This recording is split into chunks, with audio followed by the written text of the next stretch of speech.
Ano nga ba ang sumpa? Ang tinatawag na sumpa na ito ay nararamdaman ng isang taong may sumpa ang kabigatan sa buhay. Hindi siya swertihin at palaging may nararamdaman na sakit o karamdaman.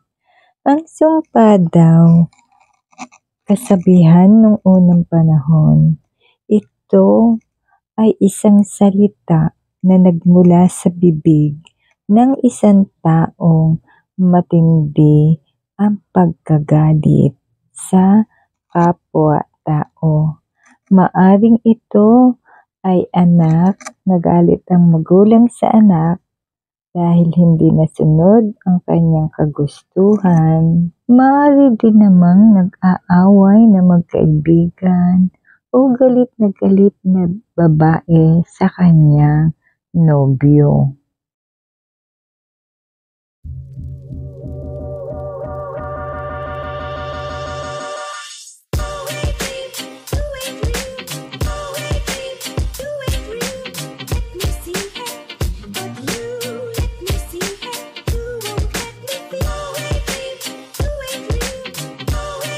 At dahil nga po sa mga ganyan sumpa ng magulang sa anak, sumpa ng asawa, maaari ding sumpa ng nobyo ng kanyang nobya o kaibigan na hindi sila nagkakasundo.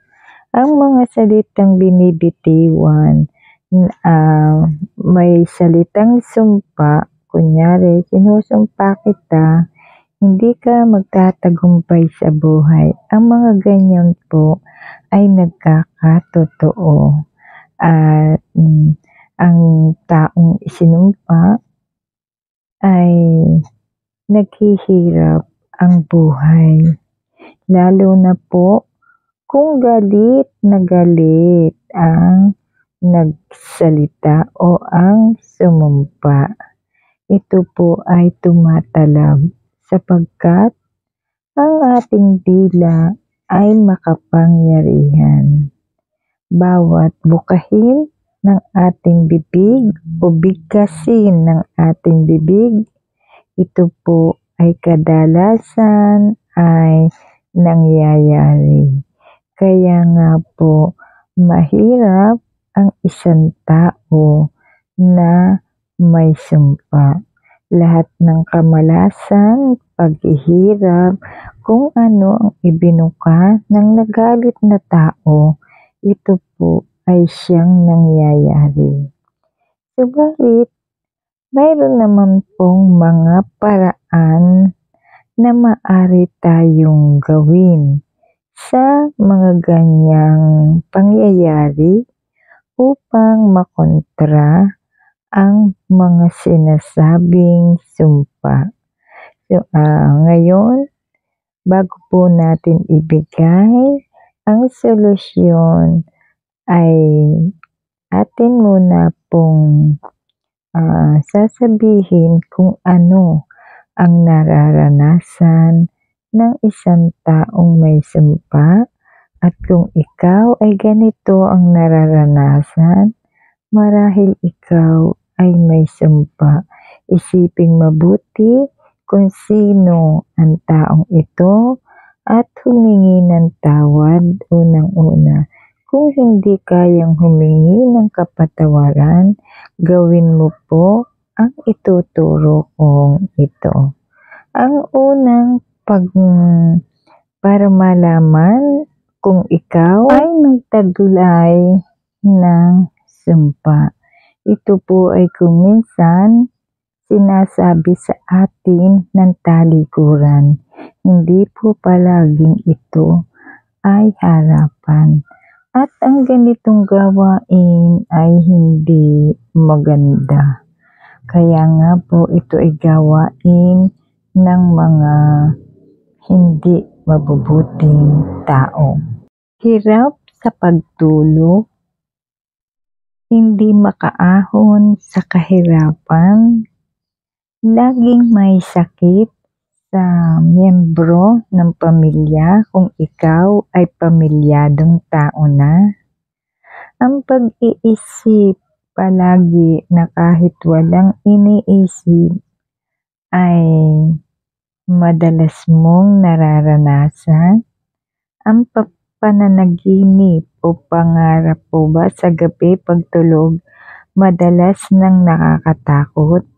Ito po ay mga senyales ng ikaw ay may sumpa. Lalo na po yung kahirapan. Naku, number 1 po yun. Kaya kung ang mga nabanggit ko po ay iyong nararanasan, tiyak na ikaw ay may sumpa. Ang sumpa po ay iba sa may kulam. Magkaiba po yun at iba rin ang nararanasan ng taong may kulam or may sumpa. Magkaiba po yun. Ang ating pong tinatalakay ngayon ay may sumpa. At ito ang aking pong solusyon na ituturo sa inyo kung ang mga ito ay madalas niyong nararanasan. Ganito po ang inyong gagawin.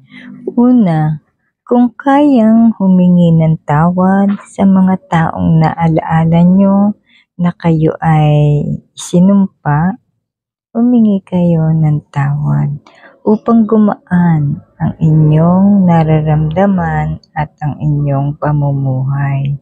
Pangalawa, maligo ng may asin tuwing Biyernes ng araw ng Biyernes. Araw lang po ng Biyernes, wag na po yung araw-araw. Tuwing hapon, magsindi ng kandilang puti. Kahit po anong itsura ng kandilang puti. Gagawin niyo po yan araw-araw tuwing 6:00 ng hapon. Magdasal na nawa ay mawala na ang sumpa o galit ng kung sino man tao na nakasamaan nyo ng loob. At pagkatapos magdasal, magsindi ng insenso. Yan pong nasa larawan. Pwede din po yung incense burner na tulad po niyang nakikita nyo. Yung pong parang cone ang kanyang bala. Maaari din po yan dahil yan po ay insenso rin ang laman.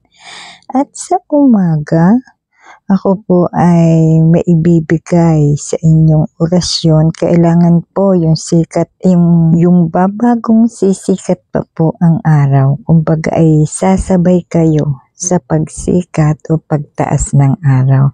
Pero wag naman po yung madilim. Narito po ang orasyon na aking ibabahagi sa inyo.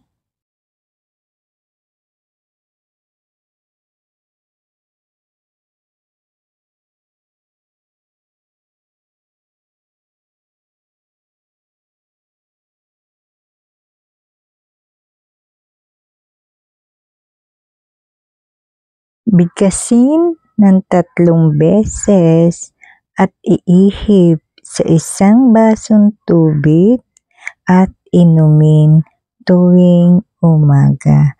Gagawin niyo po yan hanggang sa ang ating orasyon o ginagawang pagtatanggal ng sumpa ay tumalab o magkabisa ang mga orasyon, kandila, at insenso.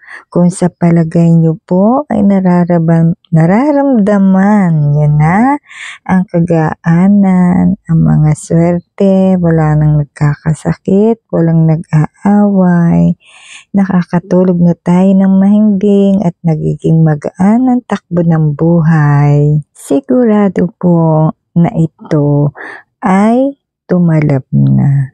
Subalit ang pinakamabisa pa rin ay ang paghingi ng tawad at pagdadasal upang anumang masamang tangka ng mga masasama ay umiwas sa atin at hindi ito tumalab. Kaya po, kung anuman mga bagay na inyong nararamdaman. Number 1 po ay ang idulog natin sa itaas. Ang mga ganito pong gabay ay pawang mga gabay lamang, subalit ang iba ay nare-remedyohan din naman. Siguro sa pamamagitan na rin ng dasal at gabay sa ating lumikha. Maraming salamat po at nawa po ay makatulong ang aking vlog na ito at God bless po sa ating lahat.